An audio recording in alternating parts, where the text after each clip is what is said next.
So first of all, let's get a good, crisp definition of Gen AI, which we've already talked about from a tech perspective and also from a media perspective, but really emphasizing that Gen AI accesses trained data via neural networks in order to generate new and original content.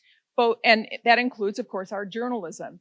And then differentiating the trained data between supervised or human trained versus computer trained, which is really, I think, going to be important coming up in the future.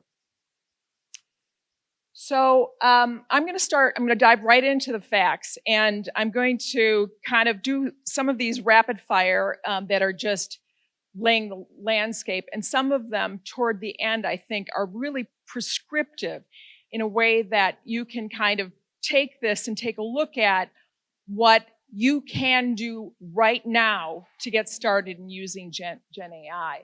So it took 2 months to reach 100 million users, and we're well beyond that now. And that makes it the fastest growing app of all time. Even compared with TikTok, which took 9 months, and Instagram, which took 2.5 years. As we already know, ChatGPT skews younger in the Gen Y, Z, and X crowds, but certainly with usership of well over 100 million, it's distributed throughout every age group now, and it's being used frequently on a day-to-day basis by users for fun and for work. Fact number 2 is that ChatGPT's latest version, GPT-4, was trained on 570 gigabytes of data sets, including books, websites, and other sources, and as you pointed out, stolen. Thank you for that really strong word, because that's exactly what it is and plays very nicely into my future slides. Thank you. But however, ChatGPT does not cite any of its sources when it generates its output to the user. Now, that goes completely contrary to our discipline in journalism. Our job is to cite every source. And there is a complete disconnect between the way we operate, and that, I think, needs to be bridged over time. Fact number 3. Another one along those lines is Gen AI is rife with intellectual property infringement threats. And I'm going to spend a little bit of time with this because this is so very important and so very dangerous. Now, major publishers are starting to respond, and of course, all of us are starting to shake in our boots about this, right? So News Corp and CNN have been very vocal about this. In fact, just last week, the CEO of News Corp spoke in New York at the INMA conference to talk about what he thinks, and I've encapsulated his quote in just a second, to call out that they have no licensing agreement with any of us for the training on their model on their content. And so therefore, much work needs to be done to protect our content, because it's our content. It doesn't, ChatGPT doesn't have any ownership, nor have they paid one bit. Yeah, get those letters out. And much needs to be done to do that. And all we have to do, looking historic, it wasn't that long ago, where we have been spending a great deal of time and money in the courts protecting ourselves against the search engines for doing the same damn thing, right? So let's not go there. Let's preemptively negotiate our just compensation for our great content, because without content, they have nothing. So what have these guys been saying? The CEO of Associated Press said, there is no doubt that Gen AI poses a serious challenge to our intellectual property, and that's a big concern to all creators and originators of media.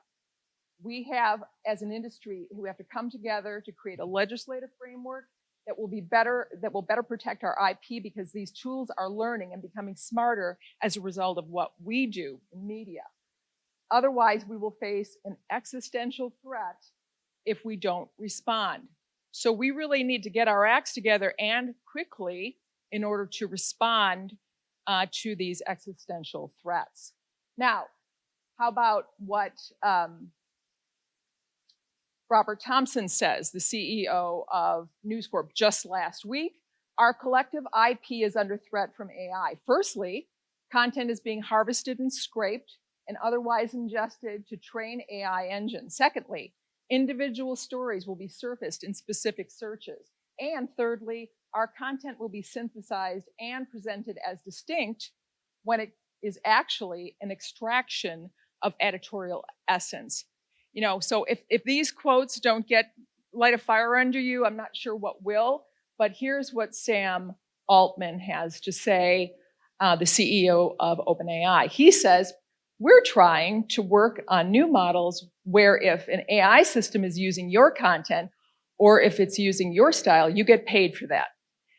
Of course, I'd like to know more about that, wouldn't you? What exactly do they have planned for our content? And we need to hold his feet to the fire and all of the other purveyors of Gen AI technology in order to achieve our objectives, which is to get paid. Right, exactly. So fact number 4, Gen AI is the latest disruption in the digital media landscape. But this time, it's so very different, right? But so I just kind of created this quick chart, just historically, looking back in the last 30 some years, all the not all the disruptions, just the major disruptions that have been happening to our industry, and how, you know, think about how we responded. If you were around when the internet just started in the 90s, and then all of the disruption that caused, and everything ensuing afterward, we've always had a response. We've always had new products to address the new disruptions. We've always tried hard to monetize them, but each and every time we get bombarded, we experience a loss of market share, shrinkage. But I believe Gen AI is going to be the mother of all disruptions, right? Because now, all of a sudden, it's not clear where the content is coming from and what kind of compensation will we be getting. We don't know that yet, but we're going to have to make sure that we get a just amount that really covers what our worth is, which is great. And actually, again, Gen AI can't do it without it. Another very important fact here is that if you ask ChatGPT, for example, tell me about something recently, they'll say, well, it'll say, I only have information up to 2021. Well, that may or may not be true, but the fact is there will come a time when they will be able to scrape real time. And when they do that, we're really in trouble, and we have to prepare for that inevitability. Remember, even the search engines didn't have the capability of searching news at one point, but when they did, that completely changed the landscape for news publishers. So we have to make sure that we do it now before it explodes on us. All right, number 5. Some media jobs will disappear and others will open up. Sure, so Miranda gave us a really good idea of some really positive things that are going to be happening because they, like other, especially major media companies, are already thinking about what kind of experiments they want to create, what kind of products they think would be appropriate for this kind of content, and so on. So that's all positive. But as a rule, I do believe anything that can be automated will be. And that is a lot. And that's not just journalism, it's media jobs in general. And I just kind of rattled off a few here on some things that can be automated that will reduce the need for certain staff.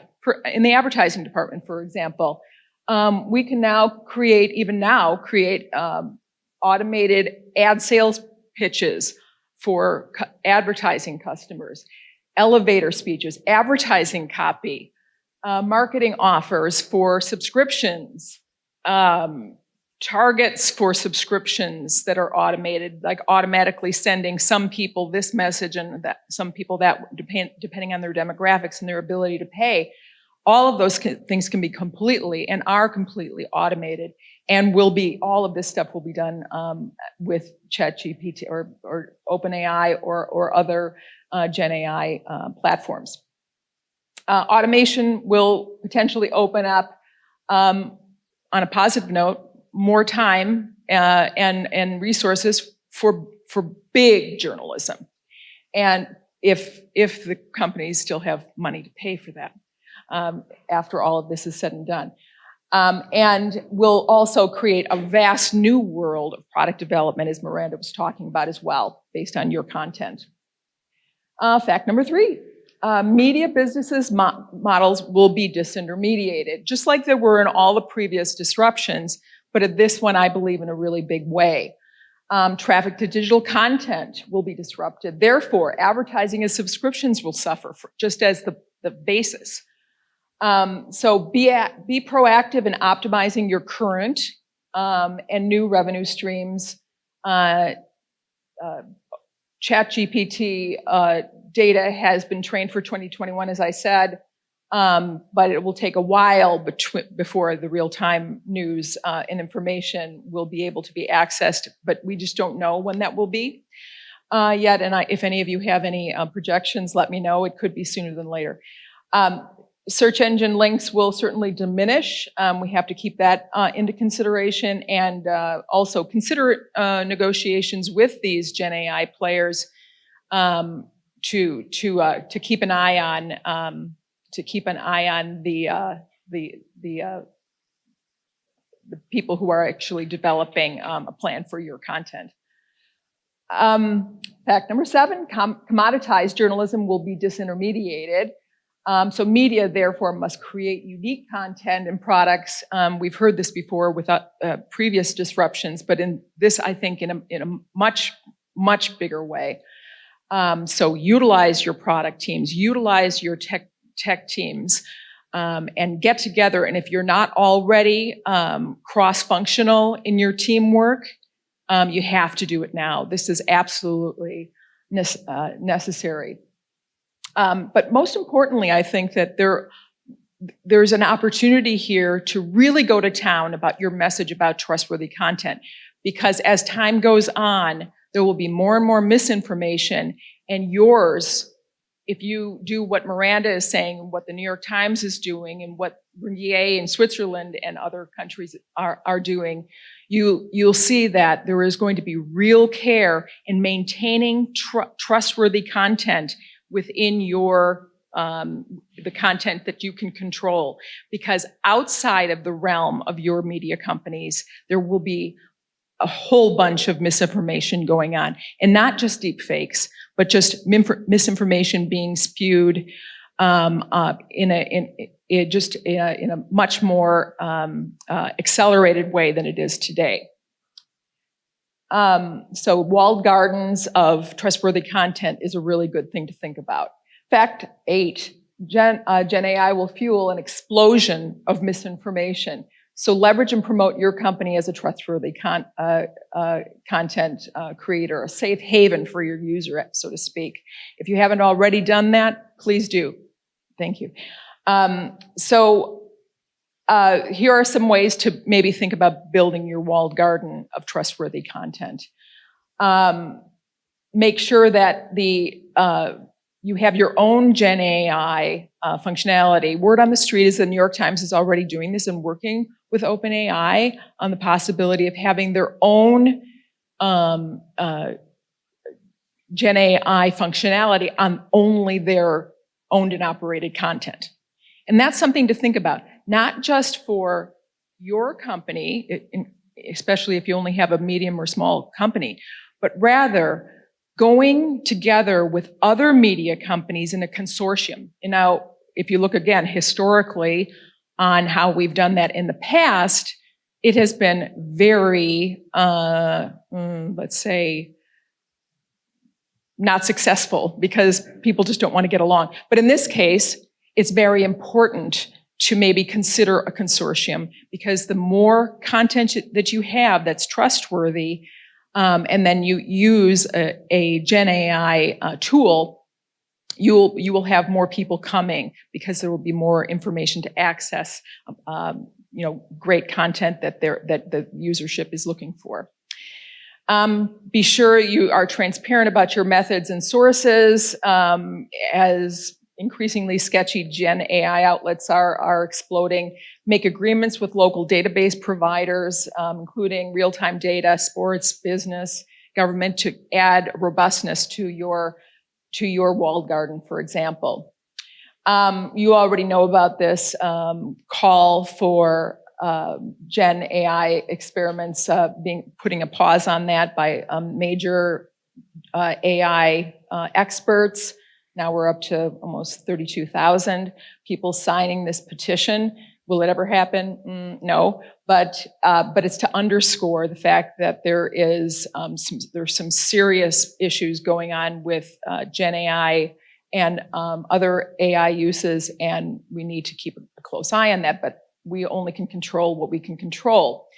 So, Charlie Beckett, the director of Polis in the journalism think tank at LSE in London, he says something really simple but profound. Don't do anything that is direct to publishing with Gen AI. Don't do anything that risks the quality of your editorial processes. And that could be from news gathering right through to publication. At the moment, it's much too volatile. It's too risky to do anything that goes to print. Of course, I would absolutely recommend that you experiment with it. And that is the stage where we are right now. Fact number 9, walk before you can run. Create a set of guidelines for yourself and your company. That's going to cover the bases in terms of your ethics, your legals, your product development, possible partnerships, new hires and everything, so that the guidelines apply to everyone in the company when it comes to Gen AI. And here are some examples for you.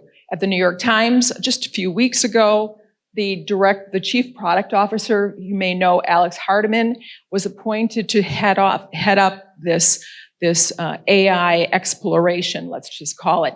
And you can get a copy of this and see exactly what she said. But basically, she's in charge of this, and she's going to make sure that all the departments in the company will also be on board with the rules. Ringier in Switzerland just this week has announced that it created guidelines for use of AI.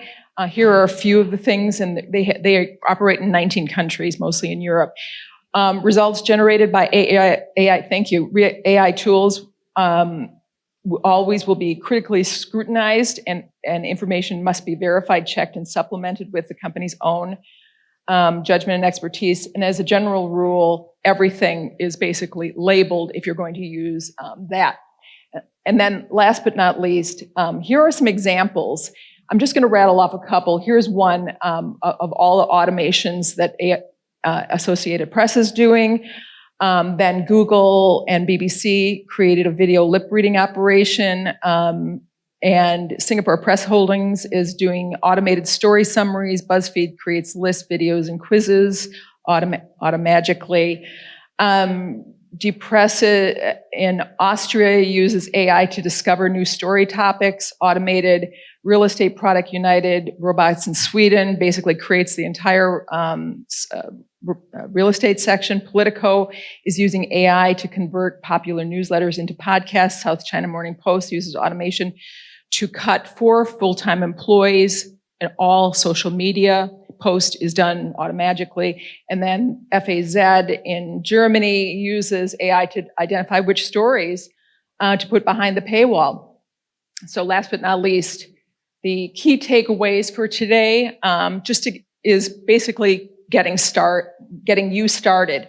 You must lay a solid foundation for Gen AI, as you know, including being transparent, having trustworthy trained content, experiment on Gen AI techniques and opportunities, and make sure you get compensated, and make sure you make deals before really real-time content is going to be scraped, and it's going to be completely out of control.